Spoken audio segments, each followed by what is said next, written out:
Les doy la bienvenida a este nuevo video del seminario de Hebreos. Hoy vamos a abordar nuevamente el capítulo 11, el que se refiere explícitamente y profundamente a la fe. En el curso anterior ya lo abordó Marcos Huerta desde un punto de vista teológico y yo lo voy a abordar desde un punto de vista histórico, pero ya hemos hecho suficientes veces anteriores, tanto en el contexto del seminario de Romanos como en este mismo de Hebreos, una precisión respecto a esa perspectiva histórica. No es la perspectiva histórica tradicional, sino que es una, en este caso valga ser la precisión basada en la fe. Para abordar este tema voy a dividirlo en 4 partes. La primera se refiere a la fe en sí, de allí vamos a hacer énfasis en algunos conceptos, en algunos términos, que serán fundamentales para entender a qué nos referimos con testimonio de la fe. Ese va a ser el tema central, el testimonio de la fe. El segundo aspecto que voy a abordar tiene que ver con la fe en la escritura. Bueno, ahí lo vamos a desarrollar. El tercero tiene que ver con el testimonio en sí, en el clásico sentido de los héroes de la fe. Los héroes de la fe que son los mártires. El término que encontramos para testigo es martur o martus o marturio, y entonces se asocia, ¿no? Héroes de la fe, testigo, mártir. Y para finalizar vamos a dar una mirada a lo que es ese testimonio, ese martureo, martirio hoy. Bueno, para comenzar la primera parte respecto a la fe, me voy a centrar en los 3 primeros versículos de Hebreos 11. Y allí vamos a extraer 4 palabras y una sustancia. Vamos a ver cómo se correlacionan estas 4 palabras con una sola sustancia. Los 3 versículos son los versículos iniciales, Hebreos 11 del 1 al 3, donde dice: es pues la fe, la certeza de lo que se espera, la convicción de lo que no se ve, porque por ella alcanzaron buen testimonio los antiguos. Por la fe entendemos haber sido constituido el universo por la palabra de Dios, de modo que lo que se ve fue hecho de lo que no se veía. Las 4 palabras que vamos a extraer de estos 3 versículos son certeza, que está en el versículo 1, convicción, que también se encuentra en el versículo 1, testimonio, que está en el versículo 2, y palabra. No lo dice exactamente así, pero nosotros vamos a hablar de palabra creadora. En realidad, el contexto del versículo 3, que es donde está esta palabra, nos permite entender de que a ese tipo de palabra se refiere, no a la palabra que dice algo solamente, sino a la palabra que crea. Por la fe entendemos que ha sido constituido el universo por la palabra de Dios. Y constituir el universo es la creación de todo lo que conocemos, ¿no? Bueno, ¿por qué estas 4 palabras? Respecto a la primera, esa certeza no es cualquier certeza, es la certeza de lo que se espera. Por lo tanto, no es la certeza de lo evidente, no es la certeza de lo constatado, no es la certeza de lo existente, aunque todo lo existente ha sido constituido con la palabra, como nos dice el versículo 3, sino que es la certeza en lo que vendrá, o en lo que se va constituyendo en realidad progresivamente, si es que pensamos respecto a nosotros mismos y la obra de Cristo en nosotros, por ejemplo, y a través de nosotros en otros, en el cuerpo de Cristo entre unos y otros, y así podríamos describir varios aspectos de esto que se espera, que no está hoy, pero que se va constituyendo. Y ahí ya tenemos una connotación histórica. Hay un punto de inicio, hay un destino, eso que se espera, y hay un recorrer entre ese punto de inicio y ese destino. Va ocurriendo algo, hay acontecimientos, ocurren cosas. Y eso es propiamente historia. La gran historia, el gran acontecimiento histórico que incluso para los no cristianos marca un quiebre, una inflexión en la historia, un antes y un después, el nacimiento de Cristo, por ejemplo, o mi propia historia, la entrada de Cristo a mi vida, un antes y después en mi vida, ambos son historia. Pero esta certeza, nos explicaba Marcos, tiene que ver con la esencia de la fe. Y la fe es pistis, es confianza. Y la esencia de la fe es que ésta viene de Dios. La fe no la constituyo yo, no la tengo yo no la elijo, no se me dice, ¿quieres tener fe? Y yo decido, sí, voy a tener fe. Dios me provee la fe, porque de Él viene, es su parte de su esencia. Ousia es la palabra griega para esencia. Pero hay otra palabra griega también para esencia, que es hipóstasis. Y me quiero quedar con esta, ya que ousia es la esencia común, la esencia general, la esencia que es compartida. Cuando hablamos de que la fe es confianza, todos tienen confianza. En el mundo todos tienen confianza, incluso los no creyentes confían en la palabra humana, ¿no? Creer en lo que alguien te dice es tener confianza, es tener fe en esa persona. Aquí estamos hablando de una fe superior, pero ambas comparten la misma esencia. Esa esencia viene de Dios, como tantas otras cosas que el no creyente las explica de otra manera, pero nosotros sabemos que vienen de Dios. En cambio, la hipóstasis es una esencia singular, particular, y tiene que ver con la esencia de Cristo. La fe, por lo tanto, es Cristo. Viene del Padre, pero es Cristo. Porque hipóstasis tiene que ver con la esencia o la sustancia, no esa sustancia común a varias cosas, sino que una sustancia particular y específica, que es la sustancia de Cristo. ¿De qué está hecho Cristo? ¿Qué es Cristo? Cristo es la unión hipostática de la Trinidad. Cristo es la misma sustancia del Padre y la misma sustancia del Espíritu Santo. La Trinidad está en Cristo como unión hipostática. Pero también Cristo es la misma sustancia de la carne, el Cristo encarnado, el Cristo hombre, y de Dios, el Cristo Hijo del Padre, divino. Esa es la segunda unión hipostática que hay en Cristo.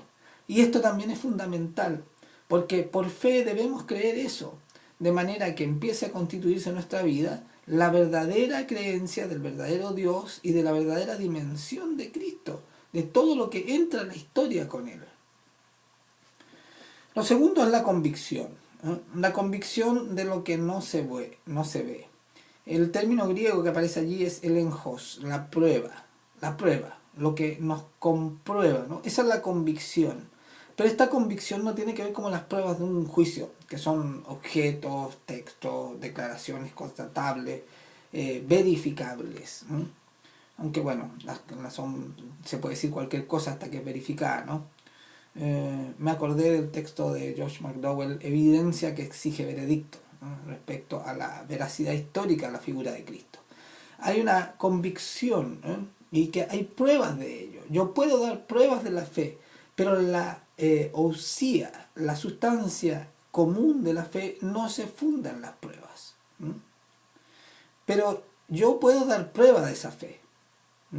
Yo puedo comprobar porque estoy convencido. He sido convencido. Primero he sido convencido por Cristo. Luego por la manifestación de Cristo en mi propia vida, ¿no?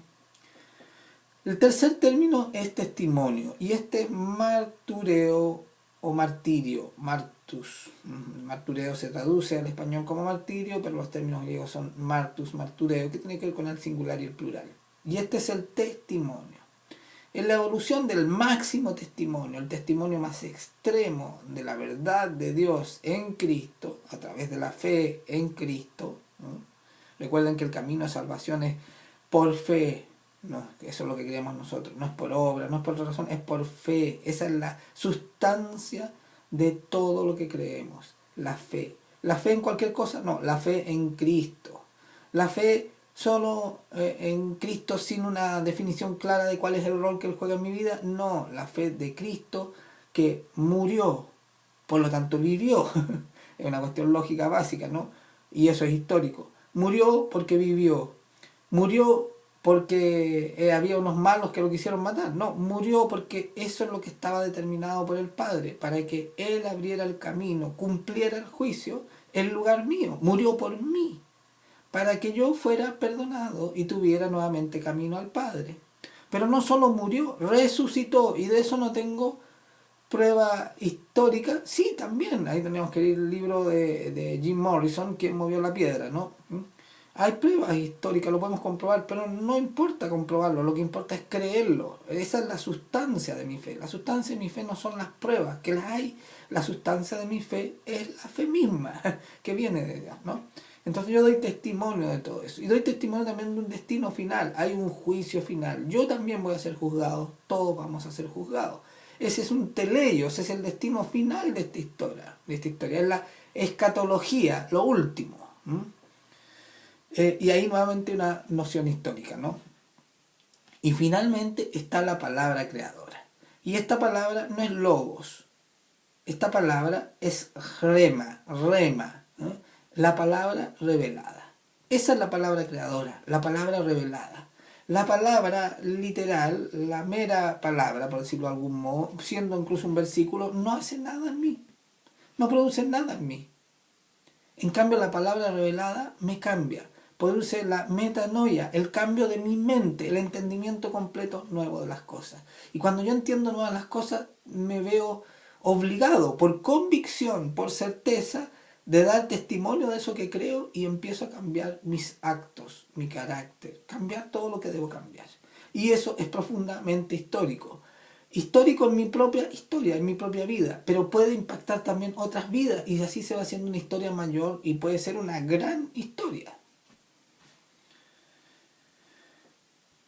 Marco nos hablaba de 6 aspectos de la fe.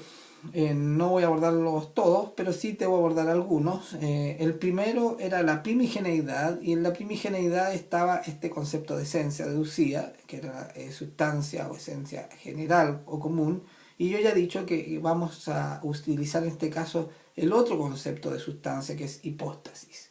Esa es la primigeneidad de la fe, la hipóstasis. Por eso Cristo ya entra con esta primigeneidad. Aunque la primigeneidad viene del Padre, se manifiesta a nosotros por el Hijo.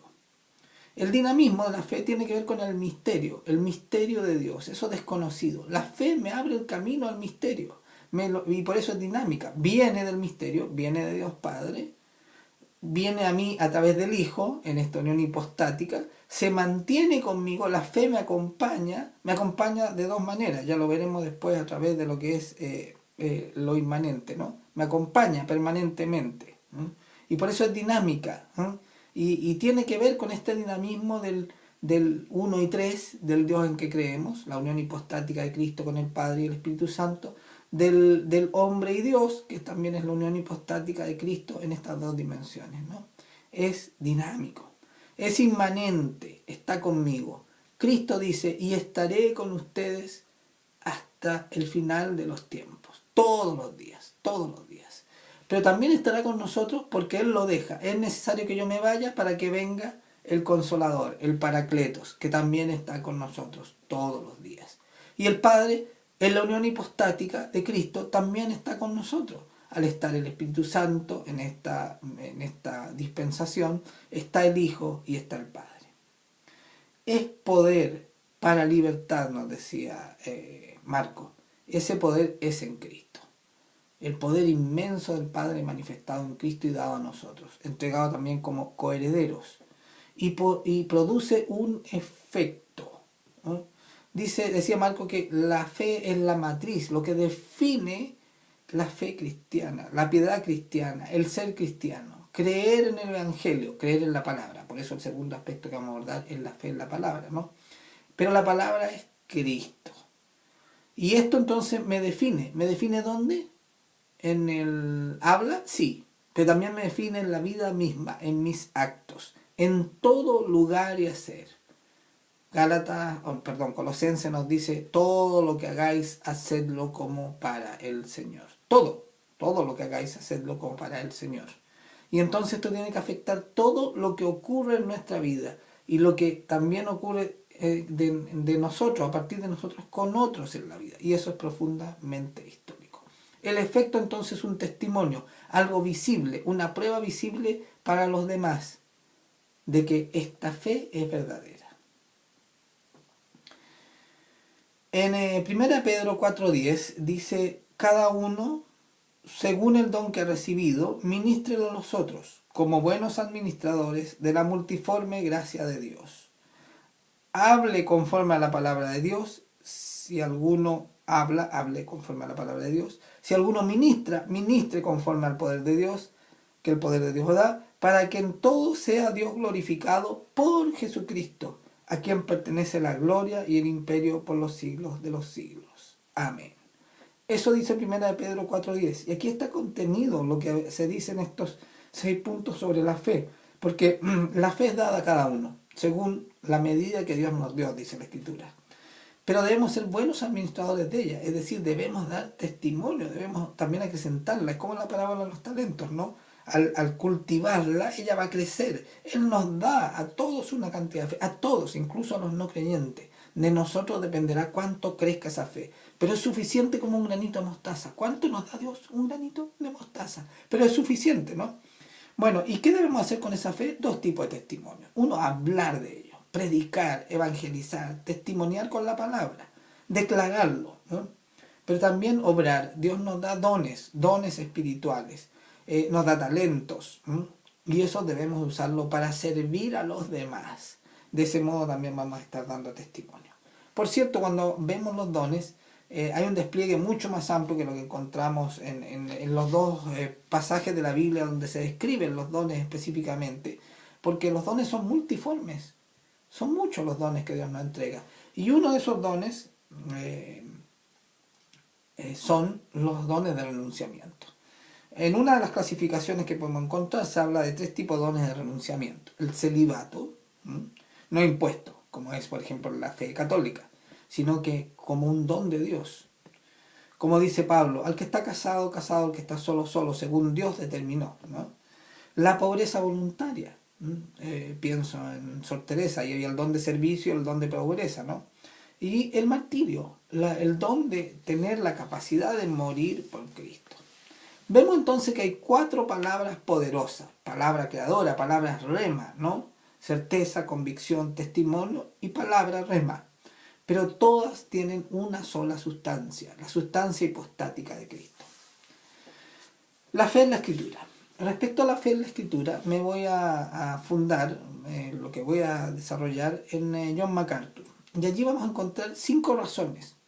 Son 5 razones que nos presenta MacArthur para entender por qué algunos no creen. Pero al mismo tiempo podemos entender, leyéndolas al revés, al inverso, que son esas las razones por las cuales nosotros creemos. Porque a pesar de que esas razones harían no creer, la fe hace que creamos. ¿Creer en qué? En este caso en la Escritura, en la Biblia, ¿no? Y esas 5 razones se contraponen a una convicción. La convicción es la de la certeza, ¿no? La de la fe. ¿Por qué los incrédulos no creen? Primero, porque no es razonable. La Biblia, que contiene la palabra de Dios, no es razonable. Si vamos a Corintios 1, 18, 21, 23 y 25, vamos a ver que dice, por ejemplo, porque la palabra de la cruz es locura.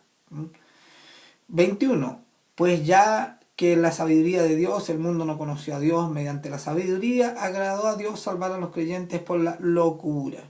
Y así se describe entonces la palabra de Dios como una locura, algo que no es razonable, ¿no? Segundo, ¿por qué los incrédulos no creen en la palabra de Dios? Porque es una realidad inalcanzable.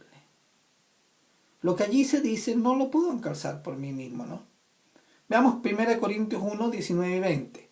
Pues está escrito: destruiré la sabiduría de los sabios y desecharé el entendimiento de los entendidos. ¿Dónde está el sabio? ¿Dónde está el escriba? ¿Dónde está el disputador de este siglo? ¿No ha enloquecido Dios la sabiduría del mundo? Podemos encontrar esto también en Isaías 29:14, 19:12, 33:18. No es posible mediante el conocimiento del hombre entender, hacer razonable lo que dice la Escritura. Cuidado, no significa que la Escritura no sea razonable, no sea comprobable por la arqueología, por la historia, por la lógica, por la filosofía, por la biología, por todas las disciplinas diversas del conocimiento humano. Porque la palabra sí se puede comprobar, pero no se funda en esa comprobación, porque se funda en la fe, esa convicción. Entonces por eso los incrédulos no pueden creer, porque cuando el camino se inicia por la razonabilidad, no funciona, porque la palabra no es razonable, aunque pueda encontrarse razones de ella cuando se cree. La palabra no es alcanzable por la sabiduría, porque Dios ha enloquecido esa sabiduría, la ha oscurecido. Tercero, es increíble. Lo que dice la palabra es increíble, es ridículo. 1 Corintios 1:22, porque los judíos piden señales y los griegos buscan sabiduría. El Mesías, crucificado por los romanos en una cruz. Absolutamente increíble, estúpido. Términos fuertes quizás, pero así aparece. Algo que no tiene sustento alguno. Es ridículo. ¿Cómo puede ser esto cierto? 4. ¿Por qué los incrédulos no creen en la palabra de Dios, en la Escritura? Porque se refiere a gente común. ¿Cómo esta gente común va a aplicar algo que no es razonable, que es inalcanzable por la sabiduría, ¿no? Y que es ridículo? Y además es manifestado por gente común. 1 Corintios 1:26 al 28. Pues mirad, hermanos, vuestra vocación, que no sois muchos sabios según la carne, ni muchos poderosos, ni muchos nobles, sino que lo necio del mundo escogió Dios para avergonzar a los sabios.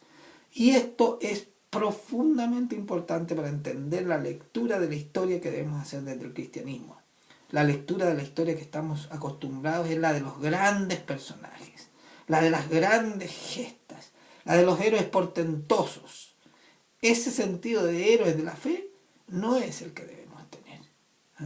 Si no, estaríamos cayendo en la lectura histórica normal, tradicional, la del mundo. La lectura histórica de la manifestación de la fe, especialmente en los héroes de la fe, es muy distinta y se funda en esto. Gente común y corriente. Gente vil. Gente pecadora. Lo peor de lo peor. Los dos nadie. Hay partes en las escrituras que así aparece. Es como decir nada misma, no tiene ni nombre. La quinta razón por la cual los incrédulos no creen en la escritura, en la palabra de Dios, es dada por predicadores débiles y poco impresionantes. No hay un gran discurso portentoso.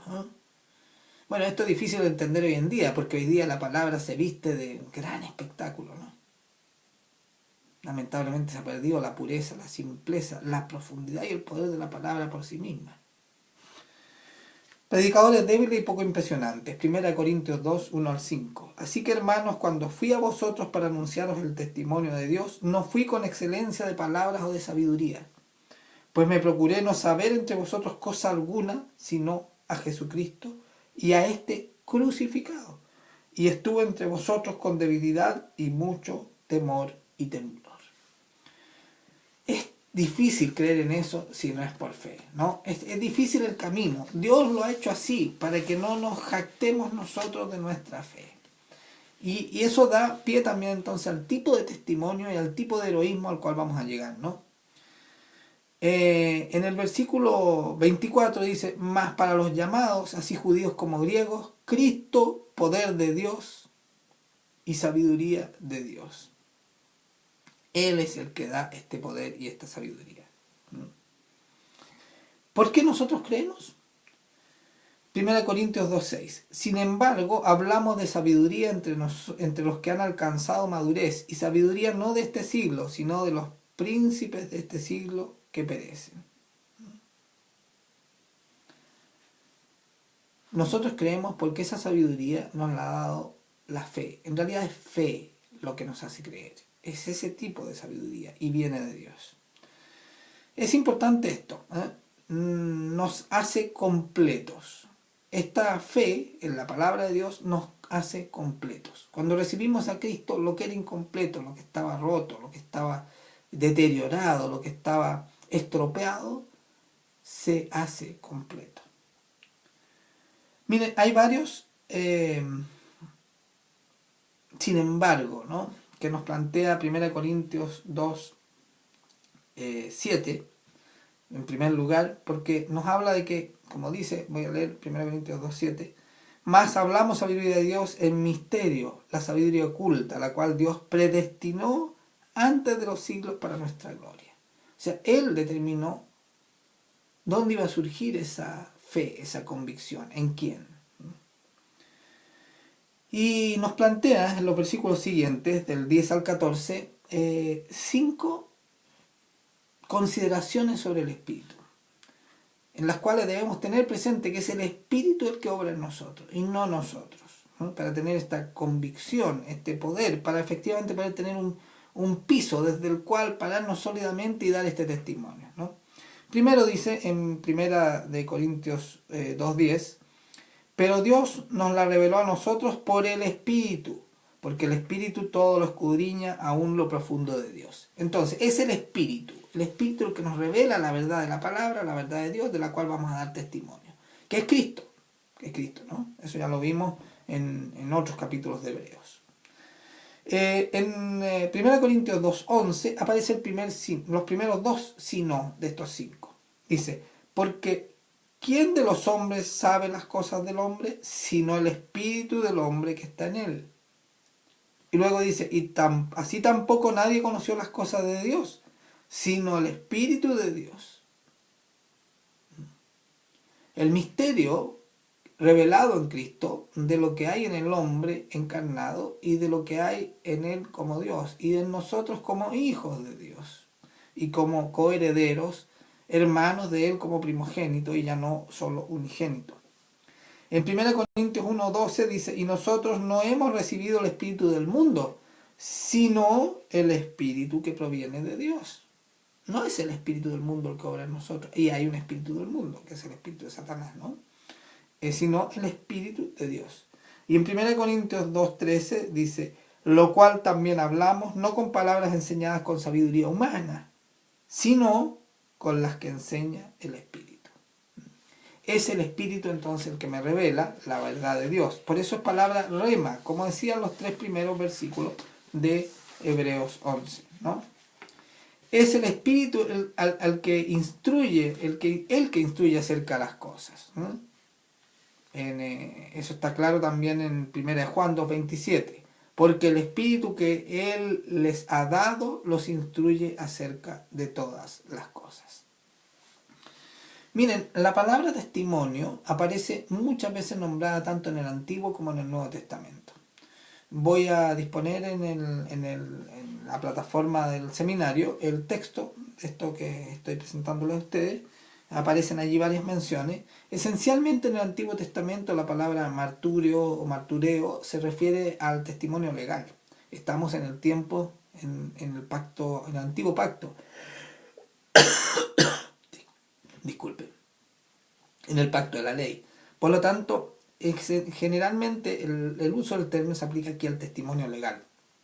Pero hay algunas citas bíblicas que nos hablan de una connotación distinta. Por ejemplo, en Deuteronomio 30:19 nos habla del testimonio como una decisión. La decisión que pone en nosotros del bien y del mal. Ahí el testigo es Dios. En general, en este caso, los testigos son algunas de las 3 manifestaciones de esa unión hipostática entre el Padre, el Hijo y el Espíritu Santo. En Proverbios 14:25 también nos habla del testimonio de salvación y perdición. Salvación y perdición. En Isaías, esencialmente, el testimonio que aparece allí es testimonio del misterio de Dios, más que de la ley. Y especialmente en Isaías 43:9 y 10, es el testimonio de que Él es el que elige, el que predestina quién dé testimonio de Él. Él decide quién quiere que dé testimonio de Él.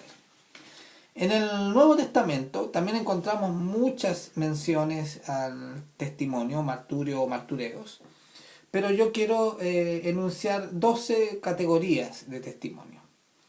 No las voy a detallar porque si no se va a extender mucho esta presentación. Las voy a enunciar y solo decir algunas cosas. Les invito a que ustedes las puedan leer en el texto. La primera es, de estos 12 aspectos del testimonio, del martureo, es el testimonio de la ley en Cristo. Lo cual es un testimonio distinto, ¿no? Por ejemplo, en Mateo 18:16 dice, mas si no te oyere, toma aún contigo a 1 o 2, para que en boca de 2 o 3 testigos conste toda palabra. Pero esta es palabra rema, es palabra revelada. No es solo la palabra de la ley, la letra de la ley, la letra con sangre entra y se cobra con la ley, sino que es la palabra revelada. Y aquí está hablando de una revelación esencial, fundamental. Es la del perdón.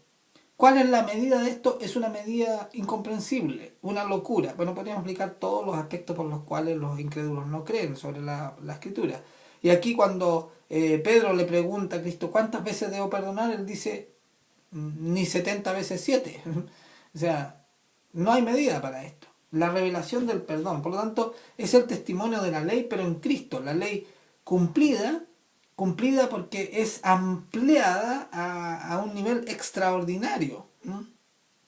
Esto tiene que ser revelado para poder entenderlo, no es razonable.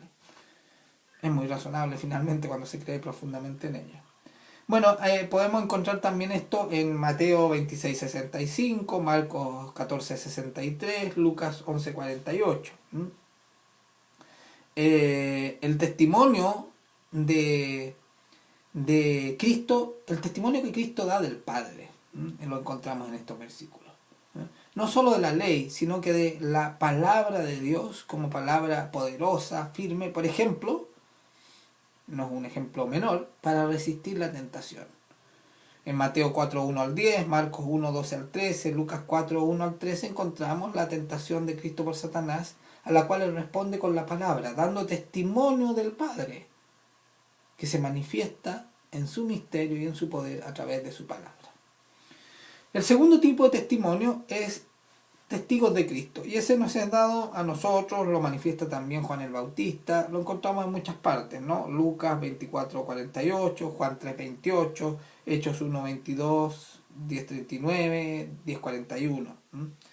En Hechos 1:8 aparece este tan citado versículo de pero recibiréis poder cuando haya venido sobre vosotros el Espíritu Santo, y me seréis testigos en Jerusalén, en toda Judea, en Samaria y hasta lo último de la tierra. Dar testimonio de Cristo y del Evangelio. Ese es el segundo tipo de martureo o martureos, el testimonio de Cristo. Tercer tipo, testigos de la resurrección. En el fondo, testigos de la fe, ¿no? Lo encontramos en Hechos 2:32, 3:15, 13:30, 31.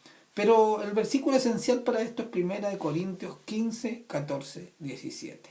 Allí Pablo dice, y si Cristo no resucitó, vana es entonces nuestra predicación, vana es también nuestra fe. El testimonio de la resurrección es uno de los testimonios más importantes. Yo podría dar otros testimonios, pero si no creo en la resurrección realmente no tiene sentido. Como dice Pablo aquí, vana es mi fe. Es una fe que no tiene sustancia. No tiene sustancia común ni tiene sustancia hipostática. Bueno, eso ya lo explicamos. El cuarto tipo de testimonio es el testimonio del Espíritu o del Espíritu Santo como testigo. En Hechos 5:32, por ejemplo, encontramos. El quinto tipo es el testimonio extraordinario, que manifiesta esto de que Dios decide. Tenemos a alguien que da testimonio de la ley y luego da testimonio de Cristo sin haber conocido a Cristo encarnado, sino que a Cristo revelado, manifestado de manera única. Y este es Pablo, ¿no? Pablo hecho testigo. Lo colocamos en una categoría específica por la importancia que tiene en la palabra de Dios recibida, revelada a él en todo el Nuevo Testamento. Cuántos libros nos son asignados a su revelación, a la revelación que Dios dio a él, ¿no? Testigo de Cristo en Hechos 22:15, testigo de la ley en Hechos 22:20, pero testigo de Dios esencialmente en Hechos 26:14 al 16, ¿no? Sexto, Dios como testigo en el Nuevo Testamento. En Romanos 1:9, 1 Corintios 1:23, Filipenses 1:8, 1 Tesalonicenses 2:5 y 10. 7. El testimonio como martureo, testimonio como fe. 1 Timoteo 6:12.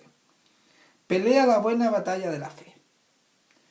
Echa mano de la vida eterna, a la cual asimismo fuiste llamado, habiendo hecho la buena profesión delante de muchos testigos.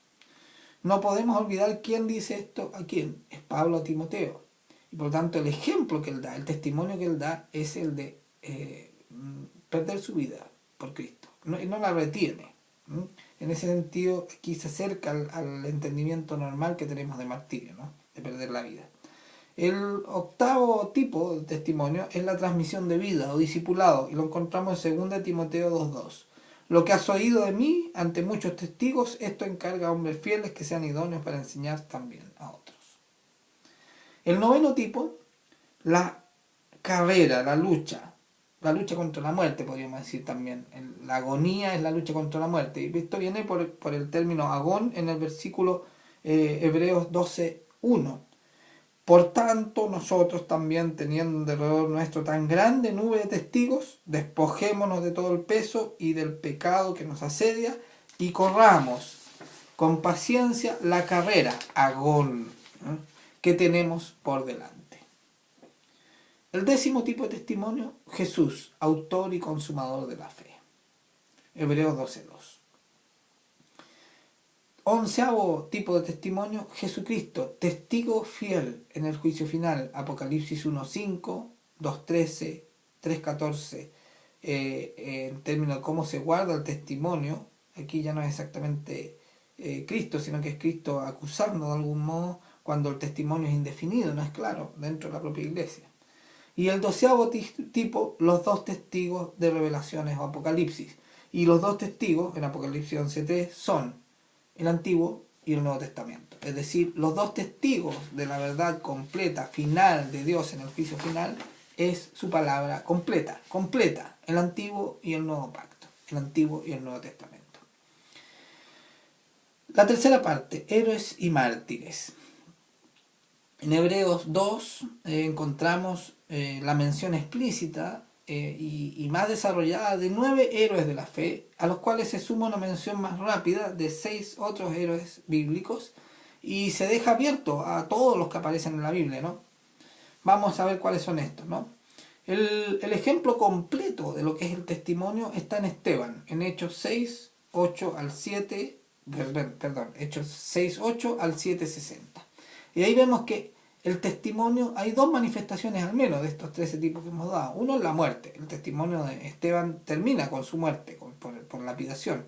Pero también está el testimonio de la palabra, la revelación, la luz que él irradia en un resumen portentoso de la verdad bíblica en su declaración. Y él lo hace entonces con convicción, con certeza, con poder de la palabra. Es uno de las manifestaciones más completas, uno de los ejemplos más completos de la diversidad del testimonio que podemos dar como cristianos. El testimonio, para volverse héroes de la fe, tiene que ver con lo que Cristo dice en varias partes del Nuevo Testamento, ¿no? Pero vamos a concentrarnos en Mateo 10, 38 al 39. Lo encontramos en Mateo 16, 24, Marcos 8, 35, Lucas también. Dice, y el que no toma su cruz y sigue en pos de mí, no es digno de mí. El que haya su vida, la perderá. Y el que pierde su vida por causa de mí, la hallará. Efectivamente, el mayor testimonio de Cristo es perder nuestra vida. Pero debemos entender con sagacidad, con revelación, escudriñando la Escritura, no con sagacidad humana, sino la que nos entrega la revelación de su palabra, la palabra de Dios, entender qué es perder la vida. Claro, la manera más fácil de entenderlo es la literal, perder la vida física, biológica, la de la carne. Pero perder la vida es otras cosas más. Por eso dice en Hebreos 11:2, por ella, por la fe, alcanzaron buen testimonio los antiguos. ¿La fe en qué? En Cristo, en toda la palabra de Dios en Cristo, en la unión hipostática de Padre, Hijo y Espíritu Santo en Cristo, en la diversidad y multiplicidad de cosas que nos completa Cristo al entrar en nuestra vida.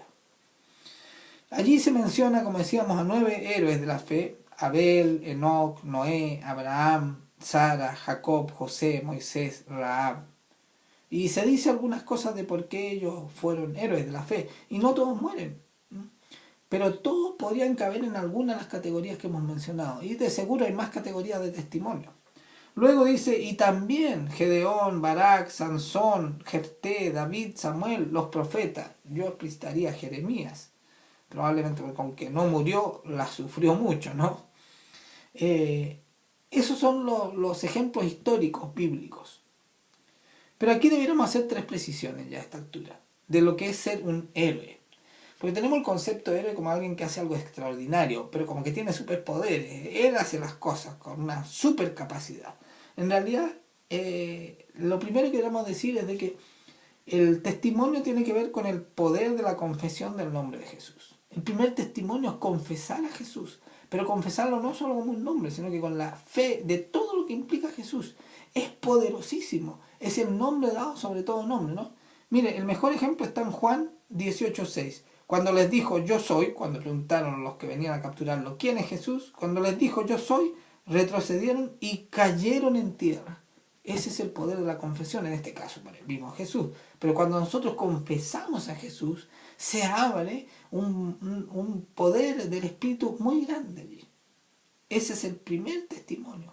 Confesar a Jesús es el primer y mayor y fundamental testimonio. Confesarlo en mi vida, no en lo privado, no en la congregación, confesarlo, como decíamos al principio, lo decía Marco, la fe debe manifestarse en todo momento y lugar de mi vida. La fe cristiana, ¿no? Ese es el primer testimonio. La segunda consideración importante, no es igual para todos. ¿Cómo vamos a testimoniar de Dios y de Cristo? No es igual para todos. Veamos Juan 21:22. Él le dice a Pedro que él va a morir, que Pedro va a morir igual que él. Y Pedro le pregunta, ¿y él? Preguntándole por Juan, indicando a Juan, ¿y él qué va a pasar con él?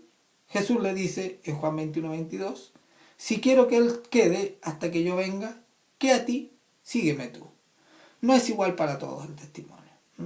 Sabemos que Juan no murió hasta de viejo, aunque no es que no hayan tratado de matarlo, pero no murió, no fue martirizado. Bueno, la sufrió bastante en todo caso. Tercera precisión importante, enemigos. ¿Qué tiene que ver con el testimonio esto? Bueno, Mateo 5:44 nos dice, pero yo os digo, amad a vuestros enemigos, bendecid a los que os maldicen, haced bien a los que os aborrecen, y orad por los que os ultrajan y os persiguen. Lo mismo encontramos en Lucas 23:34, en Hebreos 5:11 al 6:12, ¿no?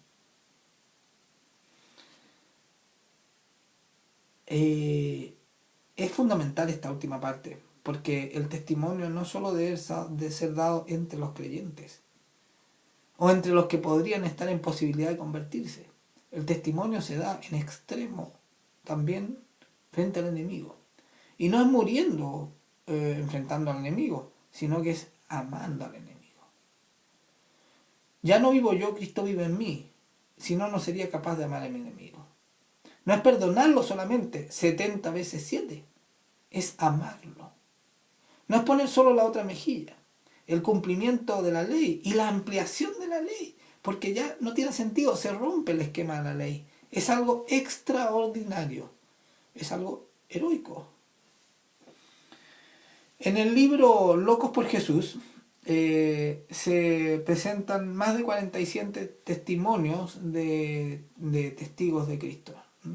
Estos van desde el año 34 después de Cristo con Esteban hasta el año 1999. Hay un segundo tomo que incluye otros tipos de testimonios, pero en el primer tomo al menos están estos. Son personas de distintas nacionalidades, en distintas circunstancias. No todos mueren, ahí podemos ver muchos tipos de testimonios. En el texto que proveo en la plataforma pueden leerlos. Algunos mueren, van de edades desde 8 años hasta 80 y tantos años. Hay muchos, ¿no? Pero me quiero detener solo en uno. En 1960, Valia Baschenko, la URSS de 12 años, debía hacer su juramento como pioneros de los comunistas.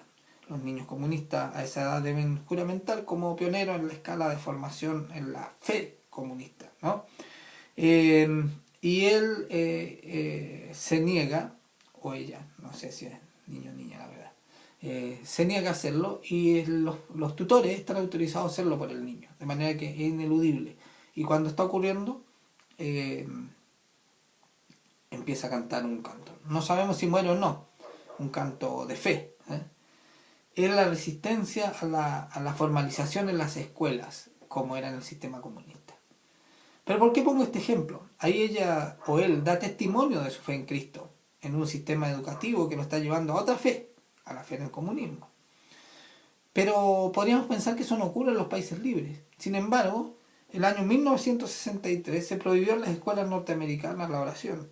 Y hoy día podemos ver muchas noticias en las cuales se está combatiendo por las libertades civiles, las libertades extremas que hay en Estados Unidos. Acaban de multar a una escuela por tener un retrato con tema religioso. Se está acorralando a los cristianos en términos de manifestar su fe, de declarar su fe en Cristo. Se arresta pastores porque están leyendo la Biblia fuera de un edificio público. Hay sin número de noticias en Estados Unidos, la cuna, el país, la adarga, el estandarte de la libertad. No está siendo fácil declarar la fe en Cristo, la fe cristiana. En este libro, Locos por Jesús, se mencionan 42 lugares de persecución en el mundo. La pregunta es, ¿solo allí se da testimonio? La verdad es que no.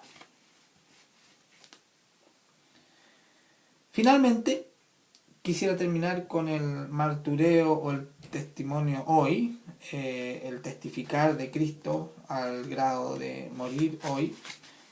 Allí hay algunos estudios de Probe Ministries y otros ministerios norteamericanos que nos hablan de alrededor de, y también son estudios católicos, hay algunos que coinciden en la cifra, de 100.000 mártires cristianos al año. Esto indica que cada 5 minutos muere un cristiano. El martirio extremo, como entregar la vida, existe, está vigente hoy y no es menor, no es poco. 100.000 personas dando testimonio con su vida anualmente es una cantidad impresionante. Uno cada 5 minutos. Uno cada 5 minutos. Miren, en el tiempo que he expuesto este tema, han muerto 9 cristianos. Para que nos quede claro, ¿no? Pero quiero terminar con 3 características que un mártir moderno, Dietrich Bonhoeffer, el gran teólogo alemán, que muere pocos días antes de terminar la Segunda Guerra Mundial, colgado, desnudo, en un campo de arresto en Alemania, el 9 de abril de 1945, nos describe cuando hace una exégesis del Sermón del Monte. Él, de aquí vamos a traer 3 palabras importantes, definitorias, diría yo, de lo que debiera ser nuestra noción de testimonio o martureo como expresión histórica. Ya hemos visto nombres bíblicos en la expresión histórica del testimonio, hemos visto nombres antiguos, modernos, contemporáneos, en Locos por Jesús, y terminamos con este, para que lo extendamos a nosotros. En Mateo 5, él nos habla de 8 aspectos de lo extraordinario de la vida cristiana. Yo voy a tener en uno, lo extraordinario del enemigo. Y esto nos conecta con uno de los aspectos que mencioné antes. En Mateo 6 nos habla del carácter oculto de lo extraordinario. Esto es contradictorio, ¿no? Y la fe nos va a ayudar a entenderlo, porque lo extraordinario es visible y es portentosamente visible. Pero aquí nos habla Bonhoeffer que en Mateo 6 se nos revela el carácter oculto de lo extraordinario. Y ahí refiere 4 aspectos. Yo no me voy a referir a ninguno de ellos en particular, voy a plantear ahí 3 preguntas. Y tercero, en Mateo 9, él nos habla de mensajeros como lo definitorio de lo cristiano, ¿no? Y ahí nos plantea 5 aspectos, del cual yo voy a relevar uno, la decisión. Respecto a lo extraordinario es la idea de enemigo que nos da Cristo en la Escritura. En Mateo 5:44, está también en el Antiguo Testamento, en Éxodo, Proverbios, en el Nuevo, nuevamente en Romanos. Cómo al enemigo debemos amarlo. Ese es un testimonio extraordinario. ¿Saben con qué tiene que ver eso? Con el cambio de nuestra voluntad, que solo lo hace Cristo. Ese es un cambio histórico, voy a usar el término a cabalidad, en conocimiento lo que implica, pero es una noción distinta de la historia. No la estoy inventando, en realidad los historiadores hoy entienden distinto la historia como la entendíamos antes, ¿no? El carácter oculto, las 3 preguntas que quería plantear. ¿A quién debe quedar oculto el carácter extraordinario? No a los otros. Si tienes una luz, no la pongas bajo la mesa, colócala donde se vea. El carácter extraordinario debe estar visible para los demás. ¿Debe ser oculto para quién entonces? Para mí. Yo no debo enaltecerme con eso extraordinario. ¿En qué consiste este carácter oculto? En el seguimiento. En la unidad de lo visible y lo oculto. ¿El seguimiento de quién? De Cristo. O sea, en el discipulado de Cristo. Ya no vivo yo, Cristo vive en mí. Muerte, muerte de mí, muerte de mi voluntad. Esclavos de Cristo, nos dice también MacArthur. Doulos. ¿Cómo se resuelve la paradoja entre lo extraordinario y lo oculto? En Cristo. En Cristo se resuelve esa paradoja. Históricamente, en mí, cuando Cristo entra en mí y empieza a manifestarse con hechos concretos, cambio de mi carácter, cambio de mis actos, cambio de mis palabras. O al revés. Gálatas 2:22 nuevamente. Ya no vivo yo, Cristo vive en mí. Yo muero. Ese es el martirio y el mayor testimonio, pero no solo la muerte física. Esto es entonces una decisión. La decisión de que Cristo entre plenamente en mí. Y somos mensajeros de esa decisión. No debemos temer. Van a levantarse cosas contra nosotros si tomamos una decisión tan trascendental. Pero en Mateo 10, 26 al 39 se nos indica por qué no debemos temer. 3 razones para no temer. En Mateo 10, 26, 27 dice, no los temáis, no temamos hablar.